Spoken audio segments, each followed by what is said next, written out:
may not be a ball of fire when it comes to personality, but no one can say the heir to the British throne isn't patient and loyal. He is Prince Charles. The Queen has provided an amazing record of devotion and dedication and commitment. And each year, doing the same, following the same patterns, which help to sort of, I think, anchor things a bit, and give reassurance that something is there which is perhaps a little more timeless than other things which are changing all the time. Pick up the pace there, Charles. I mean, he's a perfectly nice guy, but, he's a little on the dull side. But Martha spoke of the generational shift, and maybe that's why people are enamored of the royals again. It's about William and his beautiful bride, the Duchess of Cambridge. That's right. Cambridge, all right. To bring us the story behind the pomp and pageantry, Louise Parker of People magazine now. Hi, Louise. Hello. And in London, royal watcher and British TV correspondent Adora Olay. Hi, Adora, how are you? Hello, I'm very well. Thank you for having me. Is it still raining? Not at the moment, not at the moment. But as you said, yes, it was a pretty damp day, but you know what? It didn't dampen anybody's spirits. Now, people say that, and it's always a nice thing to say, and they say it at sporting events here or our grand ceremonies also, but it looked awful. It looked like it was really pouring and cold and windy, and when I take my mom out in Florida, we go to an outdoor restaurant, it's a little chilly, I want to get her inside. She's only a few years older than the Queen. How did she hold up in that bad weather?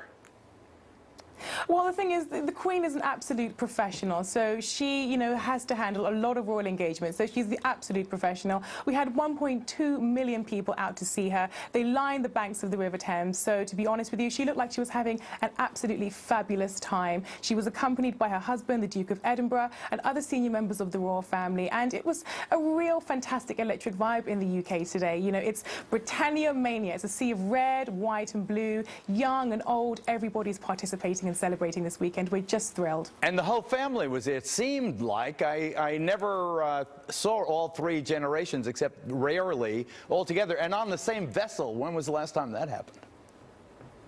Well, a very long time ago. I mean, the senior members are all together. We've seen generations. I think the Duke of Edinburgh is like in his early 90s. It's good to see, obviously, Charles and Camilla, and obviously everyone's favourite couple of the moment, the Duke and Duchess of Cambridge. So it's a real spectacle for all of the spectators that came out today to see. It's fantastic.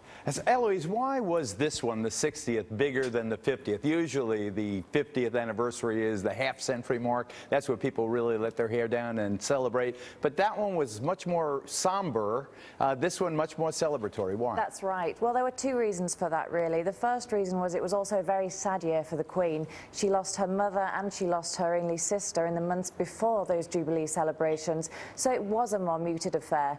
Secondly, several monarchs have celebrated 50 years. Only one other, as you pointed out earlier, Queen Victoria, has celebrated 60.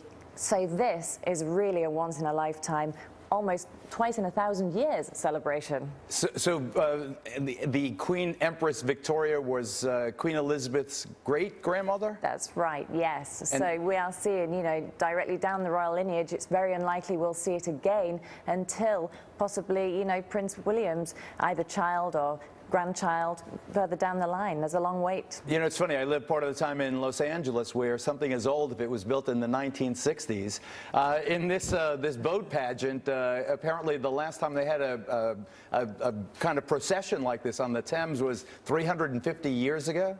That's right. There have been several big processions on the Thames. The Lord Mayor's Show, also the Queen's Silver Jubilee, and certain coronations have all warranted big pageants on the Thames. This was certainly the most high-tech pageant that we've ever seen, with the big screens, the fireworks. It was a true spectacle. And so any more talk of Charles stepping aside and letting William follow his grandmother, Queen Elizabeth II? Well, what we do know is that, as night follows day, Charles will follow the Queen onto the throne. The question is, how long will he stay on the throne? My thinking is, he'll be there for the duration. He has spent his entire life waiting for this job. Why would he abdicate? And yet, Adora, this Queen might last longer than her mom did, and she went to 101. She did, absolutely. I mean, the royal family are quite a healthy bunch. So, like I said, the Duke of Edinburgh is in his early 90s. So I think she's got a few good years in her left. She can watch this space, absolutely. Adora Lay, thank you. Eloise Parker, now of People Magazine. I appreciate it. Thank you, ladies, and very much. God save the Queen.